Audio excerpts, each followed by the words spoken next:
लेकिन मन से जानना, इससे तुम्हारा लेना ना देना, मगन रहना।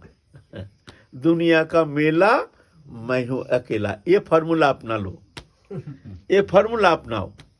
लेना ना देना, मगन रहना, और दुनिया का मेला, मैं हूं अकेला। ऐसे तो अब जाके भजन होगा, है ना। तो रघुनाथ दास गोस्वामी बात संबंध में आलोचना कर रहे हैं अपने वाणी को पवित्र करने के लिए। जन्म से ही ऐसे वैराग, सब छोड़ छाड़ के महाप्रभु के सान्निध्य में 16 साल व्यतीत किए हैं। उसके बाद महाप्रभु अंतर्धान के बाद चले आए हैं वृंदावन में। वृंदावन में आकर रूप सनातन आदि इनके सान्निध्य में रह करके रसशास्त्र इत्यादि संबंध में आस्वादन किए। उसके बाद एकांतता, भजन के लिए एकांतता बहुत जरूरी है। हम ये शब्द बार बार कहे हैं। जो ज़्यादा लोग संसर्ग संपर्क में रहता है, उसके लिए मन को निश्चल करना, स्थिर करना संभव होता नहीं है। जो परमार्थ लोभी है, जो इसी जन्म में भगवत प्राप्ति करना चाहते हैं, जो कुछ अनुभव प्राप्त करना चाहते हैं, उसको व्यवहारिक जो है व्यवहार शून्य होना पड़ेगा। एकांतता बहुत जरूरी है ना। इसलिए ये मतलब नहीं है संसार में रहते हम एकांत तो कैसे हो जाएंगे। एकांत माने मन से संबंध रहित और शरीर से भी ज्यादा समय, अपने समय निकाल करके संसार के समस्त कार्य करते हुए भी, जैसे प्रातःकाल, संध्या के समय, ऐसे समय निकाल लो, दरवाजा बंद करो, एकांत हो जाओ। कुछ समय के लिए एकांत होने का कोशिश करो, करना ही पड़ेगा। सिर्फ एकांतता माने जनसंग सुनना ही एकांतता नहीं है। फिर वही प्रश्न आ जाता है, संग तो हमारे साथ रहता है, एक मोबाइल, ये बड़ा खतरनाक संग है। तुम दरवाजा बंद करके चुपचाप बैठे हो, लेकिन वो तो तुम्हारा पास है ना, तो बेकार धोखा दे रहे हो तुम अपने आप को। जो हम निस्संग हैं, हम जंगल में रहते हैं, हम किसी का संग नहीं करते, किसी से मिलते नहीं, और दुनिया का संपर्क को हमारा मोबाइल हमारे पास रखा है। ठीक है, ये जरूरी है, लेकिन जब भजन करोगे स्विच ऑफ करके रख दो, पटक के रख दो। मान लो हमारे पास दुनिया सब मर गया, हमसे कोई लेना ना देना। एक महत्पुरुष हमको कहते, देखो हम तो सारा दिन तो नाना कर्म में व्यस्त रहते हैं, कुछ समय के लिए हम, थोड़ा सा समय गृहस्थ के लिए हो, साधु के लिए हो, कुछ समय के लिए हम भजन करने के लिए चेष्टा करते हैं, प्रयत्न करते हैं। जिसका मन भगवत चरण में लग गया है वो तो अलग, जैसे दास गोस्वामी पाद है, अलग बात है। लेकिन हमारे लिए जो साधन चेष्टा कर रहे हैं उनके लिए तो कुछ तो समय हम निकालने का कोशिश करते हैं, प्रातः काल या शाम के वक्त। उस समय तुम ये सोच लेना, जे हमने 23 घंटा तो संसार के लिए देते हैं, निद्रा, आहार, दुनिया, व्यवहार, कर्म, क्रियाकर्म आदि, और मान लो 2 घंटा ही हम समय निकालते हैं। ये 2 घंटा समय लेना, मान लेना जो आप इस समय हम भगवत चरण में बिक गया, अब दुनिया का हम है नहीं। अगर पूरा दुनिया सब मर जाए, प्रलय हो जाए, फिर भी हम उठेंगे नहीं। 2 घंटा हम भगवान के लिए देंगे। 23 घंटा तो देते हो अपने लिए, तो दे ठीक है, 2 घंटा तो कम से कम भगवान के लिए दे दो, जहां हम बिके हुए हैं। ये 2 घंटा हम ठाकुर जी के हैं। मोबाइल क्या, वो दुनियादारी, कोई मर जाए फिर भी खबरदार। 2 घंटा मान लेना हम बेच दिए हैं भगवत चरण में, अपने आप को सौंप दिए हैं। ये 2 घंटा हम भगवान के, ऐसे मान करके भजन करो। इतना भी करने के लिए तैयार नहीं है? इतना भी कान रहता है, दरजा बंद कर, घर में क्या हो रहा, कौन क्या बोल रहा, क्या कुछ कर रहा है? मोबाइल है तो खतरनाक चीज है। भजन में बैठे बैठे मोबाइल देख रहे हैं, उधर बम्बई, दिल्ली, आगरा, दुनिया से संपर्क बना रहे हैं, फिर रख रहे हैं, फिर थोड़ा सा। कुछ नहीं होने वाला है ऐसे, बहुत जन्म बीत जाएगा। ऐसे तो दुर्लभ मानव तो मिल गया है। हाँ, और वो भी इस तरह से अपने को धोखा देना, है ना, इस तरह से। इसीलिए एकांतता जरूरी है, कुछ समय के लिए एकांत होना जरूरी है। हम एक पहले भी कहे हैं, एक राजा था हमारे बंगाल में, बहुत पहले की बात है, जब राज शासन, एक नायक तंत्र था, राज शासन था, उस समय की बात है, ब्रिटिश के पहले, बहुत पहले की बात है। बांग्ला में बांकुड़ा जिला में एक राजा थे। राजा बहुत भजनानंदी थे। उनका नियम था, जब हम भजन करेंगे कोई हमको बुलाएगा नहीं, खबरदार, कोई नौकर चाकर कोई अगर हमको बुलाएगा तो हम उसको लिए बड़ा कठिन सजा देंगे, चाहे अपना घर का कोई हो या कोई हो, हमको बुलाना नहीं। राजा बहुत प्रतापशाली थे। पड़ोसी राजा उस समय तो लड़ाई लगा ही रहता था, एक राजा दूसरे राजा, दूसरे देश को आक्रमण करने के लिए। ये जानते, इसका घर के निकट है वो जगह, बांकुड़ा विष्णुपुर ना, मदन मोहन विग्रह था, उनका मंदिर था, तोप था, बड़ा तोप। दूसरा पड़ोसी राजा बहुत डरते थे उनको। अब गुप्तचर भेज दिया, देखो राजा किस समय वो क्या करता है देखो। तो गुप्तचर जाके खबर दे दिया, जो महाराज वो राजा जब भजन करते हैं उस समय वो वहाँ से उठते नहीं है किसी भी अवस्था में, बोलता उसी समय आक्रमण करो, उसी समय आक्रमण करो, नहीं तो और कोई उपाय नहीं उसके ऊपर विजय प्राप्त करना। राजा तो भजन में बैठे हैं प्रातःकाल, उधर दुष्ट राजा हावी हो गया, चढ़ा हो गया, सेना लोग दिख रहे हैं, राजा तो भजन में है, क्या करे, उपाय नहीं यार, उनको बुलाना भी मना है, अगर दर्जा ठकराएंगे तो बड़ा कठिन सजा दे देंगे, क्या करें उपाय, फिर भी ठका रहे हैं, उपाय नहीं, अब संकट आ गया देश के लिए। राजा कोई आवाज नहीं। इधर क्या हुआ, सैन्य सब चारों ओर से घेर लिया विरोधी पक्ष, पड़ोसी राजा, और उधर जो तोप था, तोप दागना शुरू हो गया, धाम धाम धाम धाम धाम धाम धाम, सुन रहे हैं सब, धम धम। और ये यहाँ राजा का जो सेना था वो सोचे जो वो लोग तोप दाग रहे हैं, घबरा रहे हैं, निकल नहीं रहे हैं डर के मारे। कुछ समय पीछे देखते हैं जो कोई नहीं, सब सेना सब भाग गया, बहुत सारे मर गया, शांत हो गया, सब निकल पड़े, क्या हुआ भाई, हम लोग तो कोई लड़ाई किए नहीं है, राजा भी भजन में है, क्या बात है। जाके देखते हैं जो बहुत सेना टेना जो लेके आए थे दुष्टराज सब भाग गए। फिर राजा भजन से उठे, क्या बात है, लड़ाई छेड़ दिया, कौन ने लड़ाई किया, तोप दागा किसने, ऊपर में तोप था, जो किला था ना वहाँ तोप रखा हुआ था, तोप दागा किसने, बोले तो हम लोग तो कोई दागा ही नहीं है। मंदिर में जाके देखते हैं मदन मोहन का एकदम केस ऐसे इधर उधर बिखरा हुआ, ये दुपट्टा जो है ना जल गया, माने जैसे लड़ाई करके आए हैं, माने मदन मोहन जाके लड़ाई किया है, मदन मोहन अभी भी है वो मदन मोहन, भगवान स्वयं जा करके लड़ाई किए हैं, लड़ाई करके सबको हरा के भगवान ऐसे लीला किया है। राजा बहुत चिंतित हो गए, भाई लड़ाई किसने किया, हमारा कोई सेना ने तो कोई, हमने तो ऑर्डर नहीं दिया। मंदिर में जाके देखते हैं मदन मोहन के ये दशा, दुपट्टा टुपट्टा ये कपड़ा उपड़ा जल गया, मुँह में ऐसे बिखरा हुआ है, माला टूट गया, जैसे लड़ाई करके आए हैं मदन मोहन। अनन्यश्चिन्तयन्त मां ये जना पर्यवसते तेषां नित्याभियुक्तानां योगक्षेमं वाम। अनन्य भाव से जो मेरे चिंतन करते हैं उसका योगक्षेम हम वहन करते हैं। योग माने अलब्ध वस्तु का संस्थान, उसको कहते हैं योग, और क्षेम माने लब्ध वस्तु का संरक्षण, उसको कहते हैं क्षेम। ये मैं वहन करता हूँ, और ये सत्य है, बहुत सारे प्रमाण है, बहुत प्रमाण है। इसीलिए तुम संसार के लिए चिंता करते हो। 2 घंटा तुम समय नहीं दे सकते हो, 2 घंटा 4 घंटे जितना हो, बस जान लो ये 2-3 घंटा जो हम समय दे रहे हैं हम बिक गए हैं। इस समय हमारा कोई नहीं है, संसार नहीं है, संसार में कोई वस्तु पदार्थ तो हमारा है नहीं। अब हम भगवान के हैं, भगवान हमारे हैं।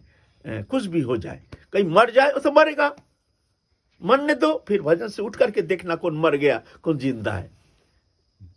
कोई मर गया, उठो मत, मरने दो, मरेगा, तुम भी मरोगे, सब मरेगा, तुम उठ के क्या उसको जिंदा कर दोगे? मर रहा है, मर रहा है, उठो उठो, भजन छोड़ो, उठो, अरे वो तो मरेगा, तुम उठ के क्या करोगे, जिंदा कर दोगे? इस तरह से एकांतता जरूरी है, कुछ समय के लिए अभ्यास करना चाहिए, है ना? नहीं तो भजन ऐसे। और सबसे बड़ी बात है वो मोबाइल का संपर्क को छोड़ना पड़ेगा। जो भजन करना चाहते हैं, ये साधु भी है, हम भी हैं उसके अंदर शामिल, ऐसे नहीं है हम नहीं है उसमें शामिल, लेकिन सत्य है, सत्य तो सबके लिए। ये नहीं कि हम मोबाइल यूज़ करते हैं, हम वक्ता है, हमारे लिए नहीं, ऐसा थोड़ी होता है। वो तो सबके लिए एक ही फार्मूला है, एक ही प्रिस्क्रिप्शन है। मानो ठीक है, ना मानो तुम जानो। मोबाइल का बहुत विशेष ऐसे तो साधु के लिए तो मोबाइल का व्यवहार माने जहाँ तक ना थोड़ा सा बहुत जरूरी होता है, कोई साधु संग कोई किसी से कोई संपर्क के लिए कभी बहुत ज़रूरत होता है, कभी कभी, है ना?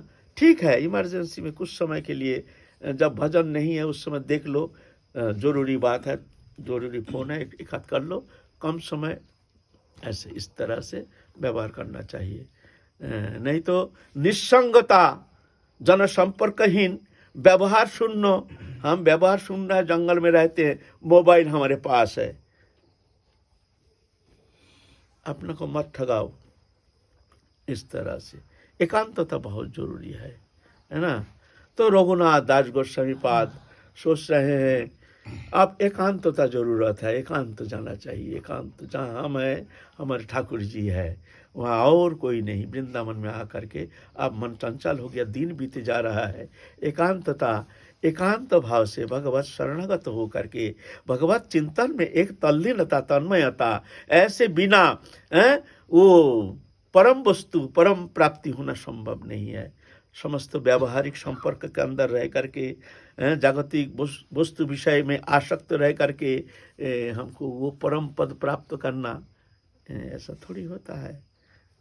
हाँ, होगा, जन्मांतर में होगा, कोई जन्म में होगा, होगा तो जरूर ये बात। लेकिन अगर जल्दी तुम जाना चाहते हो ये संसार से, ये तीर्थाब्दग्ध संसार से दावानल पीड़ित होकर तुम जल रहे हो अनादिकाल, इससे अगर मुक्त होना चाहते हो तो दुर्लभ मानव जन्म, इसको किंचित एक पल, एक क्षण भी इसको नष्ट नहीं करना चाहिए किसी भी अवस्था में, है ना? रघुनाथ दास गोस्वामी पाद आप जाएंगे एकांत में, राधा कुंड के किनार में, वहाँ जंगल था, छोटा कच्चा वहाँ कुंडा था जो महाप्रभु ने आविष्कार किए हैं, वहाँ पर जा करके रघुनाथ दास गोस्वामी पाद भजन कर रहे एकांत में। दिन में एक दोना माठा पीते थे बस, और कुछ नहीं, खाना पीना और कुछ नहीं। 1000 वैष्णवों के नाम से दंडवत करते थे, दंडवत 1000। 23 घंटा भजन, 1 घंटा कोई रकम दिन चर्चा, ऐसे कठोर भजन, ऐसे कठोर भजन। हम लोग क्या करते हैं? भजन है ये तो ढोंग ढांग कर रहे हैं, लोग को दिखा रहे हैं हम बड़े संत हैं, हम बड़े भजनानंदी हैं, लोग पूजन को पूजते हैं, माला पहनाते हैं, ये तो इसमें क्या होता है? इसमें थोड़ी कुछ मिलेगा, कुछ परमार्थ इसमें मिलेगा, प्रसन्न रहो, लेकिन ऐसा नहीं होता है। अगर परम प्राप्ति करना है, एकांतता बहुत जरूरी है। एकांत माने तुम ही हो और कोई नहीं है वहाँ। घर में भी ऐसा हो सकता है, दरवाजा बंद करके एकांत हो जाओ।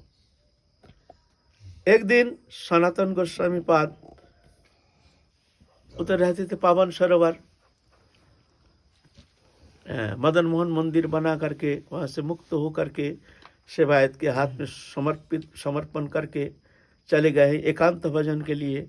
रूप गोस्वामी पाद गोविंद मंदिर निर्माण करके वहाँ से एकांत भजन करने के लिए चले गए हैं। 13 कदम गोपाल भट्ट गोस्वामी अपने राधा रमन को समर्पण करके चले गए एकांत भजन के। हमारे सामने दृष्टांत है, सब हमारे आचार्य ने दिखाए हैं। उनका मंदिर नहीं था, उनका विसर्जन नहीं था, हैं? और हम लोग छोटा सा विषय पा करके ऐसे बंधन दशा स्वीकार कर लेते हैं, वैसे है ना। अब सनातन गोस्वामी बात भजन करते हैं पावन सरोवर में। चलो देखिए रघुनाथ कैसे भजन करते हैं। उस समय जंगल था, तो दिव्य दृष्टि खुल गया। देखते हैं पेड़ के नीचे वहाँ कुंडा के किनारे में रघुनाथ दास गोस्वामी भजन कर रहे हैं, और देखते हैं एक शेर आके पानी पी रहा है, और भगवान ठाकुर जी सुदर्शन लेके खड़े हैं, पहरा दे रहे हैं, धूप में ताप रहे हैं। और देखते हैं राधा रानी अंचल दे करके, छाया दे करके खड़ी है। राधा रानी दिव्य दृष्टि खुल गया तो देख रहे हैं। तो जा करके अगर ऐसे कहें जो तुम्हारे लिए ठाकुर जी पहारा दे रहे हैं सुदर्शन लेकर के, राधा रानी अंचल के छाया दे रहे हैं, तो घमंड हो जाएगा, है ना। हो सकता है जो हमारे प्रति बहुत कृपा है, ऐसे हैं, हम बहुत राधा रानी के बहुत प्रिय हैं, ऐसे ना। तो ये अहंकार, भजन का अभिमान, अनुभव का अभिमान, हमारा ये अनुभव है, हम बहुत अनुभवी हैं। क्या अनुभव है? अभी तक देहात्म बुद्धि गया नहीं है, अब अनुभव के घमंड करते हैं। क्या अभिमान है? इसीलिए कहे नहीं, जो हमने देखा है राधा ने अंचल का छाया दे करके तुमको, तुम्हारे धूप से तुमको रक्षा कर रहे हैं ठाकुर जी। ये नहीं कहते रघुनाथ देखो ऐसे भजन नहीं होता है, ठाकुर जी का कष्ट होता है ना, तुम धूप में बैठे रहते हो तो भक्त का कष्ट देख करके भगवान का कष्ट होता है, ये तो उचित नहीं है। तो कहते तो मैं क्या करूं? तो मैं अभी घर बना के, कोठी बना के मैं रहूं? हम बैरागी है, घर छोड़ के आए हैं। बोलते नहीं, एक झोपड़ी बना लो, उसमें कोई दोष नहीं लगता है। समय अनुसार हर प्रकृति के हर स्थिति में कभी मस्तक को ढकने का एक तो झोपड़ी बनाने में, इसमें कोई गृह के प्रति जो आसक्ति है वो होता नहीं है। तुम्हारा ऐसे चिंतन करने का कोई आवश्यकता नहीं, तुम झोपड़ी बना लो। तो राधा कुंड के किनारे में यह झोपड़ी बना करके सनातन गोस्वामी निर्देश दिया है।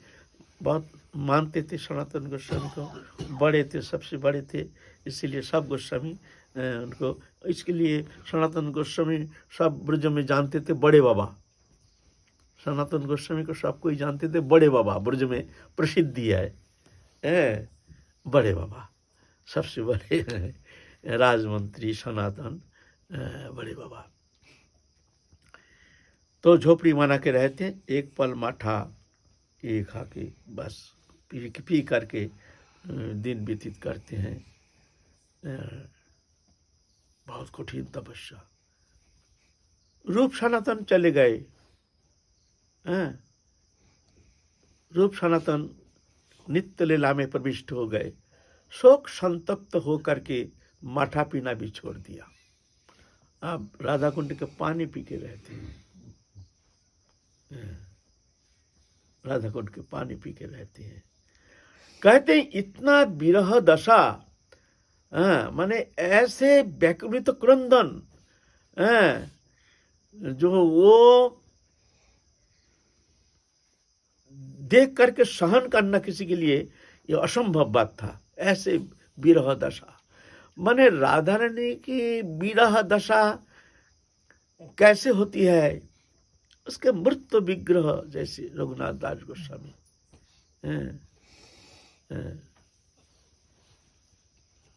ललित माधव ग्रंथ दिए हैं रूप गोस्वामी पाद, वो ग्रंथ अध्ययन करके और पागल हो गए हैं।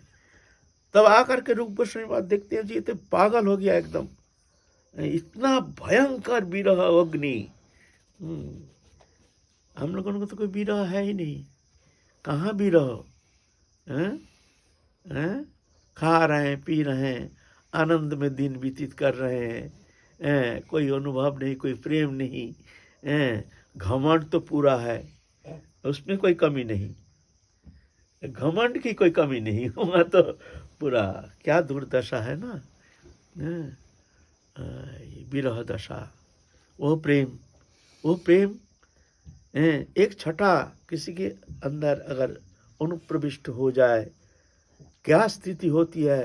कहते आहार प्रहार जैसे, आहार प्रहार जैसे, खाना पीना प्रहार जैसे लगता है। जागरण दशा अनुताप सागर जैसे, जब तक जागे रहती है तब अनुताप के एक सागर, बाहर में जलन, भीतर में आनंद, परमानंद, दिव्य आनंद स्रोत बहता है। विषामृत एकत्र मिलन, जहर और अमृत का जैसे दोनों मिलन है। वो कैसे बोलते हैं, अचिंत्य। जागरण दशा अनुताप सागर जैसे, निद्रा जीवन विध्वंसी मृत्यु जैसी, जैसे मर गए थे हम। संसार जलशून्य कूप जैसे, जैसे एक प्यासा व्यक्ति कुआं के पास गए हैं पानी पीने के लिए, कुआं में पानी नहीं है, सूखा कुआं, तो उसका कोई प्रयोजन है ही नहीं वो कुआं। ये संसार भी ऐसा ही। हाँ, अपने संताप, हृदय का दहन को शांत करने का कहीं किंचित मात्र कोई स्थान, कोई वस्तु है नहीं। संसार जलशून्य कूप जैसे, ऐसे विरह स्थिति दशा, ऐसे दशा में व्यतीत करते थे। उस समय श्रीजीव गोस्वामी आए हैं, वहाँ भी श्रीजीव गोस्वामी। तो ऐसे विरह दशा में एक बार मन में हुआ कि ये राधा कुंड का थोड़ा संस्कार हो जाए। ऐसे कीचड़, ऐसे थोड़ा सा कच्चा कुंडा जैसे। एक शेठ जा रहे थे, बहुत धन रत्न लेकर के बद्रिकाश्रम निर्माण करेंगे, बहुत सारे रुपया लेकर के।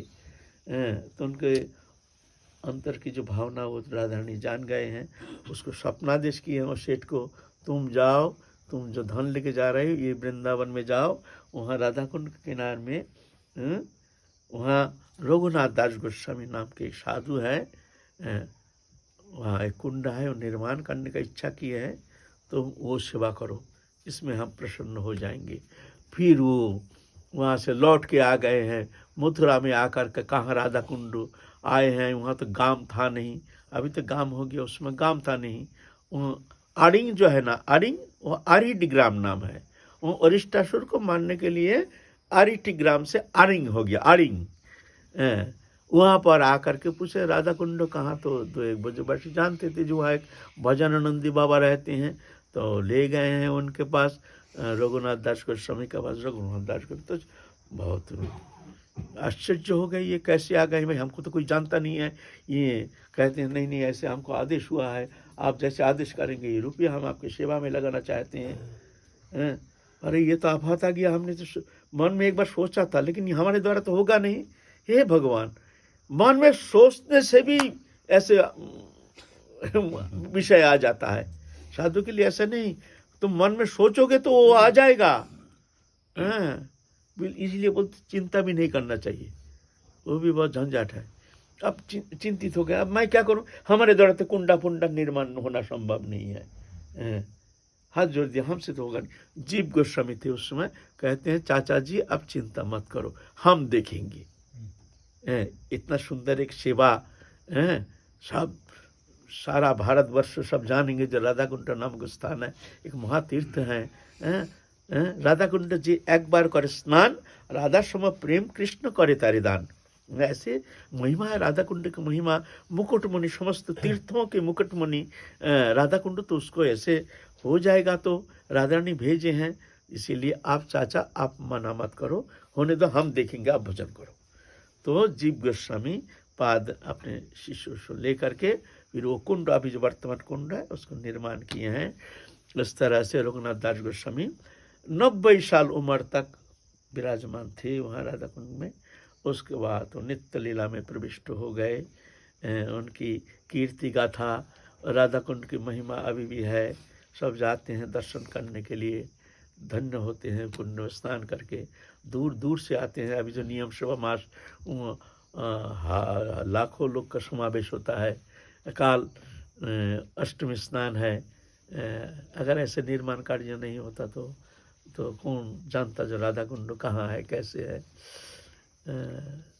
एक ग्रंथ लिखा है रघुनाथ दास गोस्वामी, विलाप कुसुमांजलि। हाँ, विलाप कुसुमांजलि उनके। बताते हैं हाँ, विलाप कुसुमांजलि माने राधा रानी की सेवा प्राप्ति के लिए जो उनकी व्याकुलता उत्कंठा, ओह विलाप कुसुमांजलि वो राधा रानी की सेवा की पराकाष्ठा। सबके लिए पढ़ने का, जो रसिक भक्त है उनके लिए, सबके लिए, साधारण लोग ये क्या समझेंगे उनके लिए है। ये तो रसिक भक्त के लिए जो राधा रानी की सेवा ही जिनके जीवन का एकमात्र उद्देश्य है, जो मंजरी स्वरूप उपासना पद्धति है, ऐसे साधक के लिए वो बहुत ही जरूरी है, अध्ययन करना चाहिए। विलाप कुसुमांजलि।